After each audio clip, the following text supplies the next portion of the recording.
মা আসছি। হ্যাঁ মোনা, দাঁড়া দাঁড়া দাঁড়া, তোকে একটু দেখিনি। হ্যাঁ, সবই তো ঠিক আছে।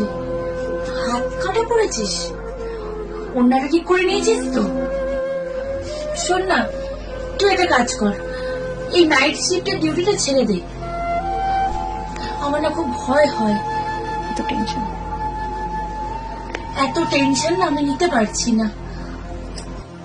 তোকে না আমি এবার সেলফ ডিফেন্স শেখাবো, ক্যারাটে শেখাবো তোকে আমি। আর ব্যাগে না একটা পেপার স্প্রেও দিয়ে দেব।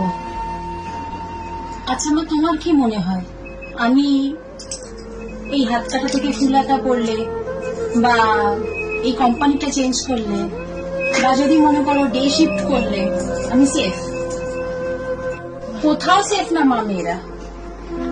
তুমি যে বললে আমাকে ক্যারাটে, আমাকে সেলফ ডিফেন্স শেখাবে, এই ধ্যান ধারণা গুলোকে চেঞ্জ করতে হবে। কেন মেয়েদেরকেই সবসময় বলতে হবে যে তুই এটা করিস না, ওটা করিস না, সেলফ থাক, রাত্রি বেরোবি না, দিনে বেরোবি না, এত গার্ড নিয়ে বেরো, প্রোটেকশন নিয়ে বেরো। একটা ছেলেকে কেন ধ্যান ধারণা চেঞ্জ করানো হবে না বলতে পারো মা?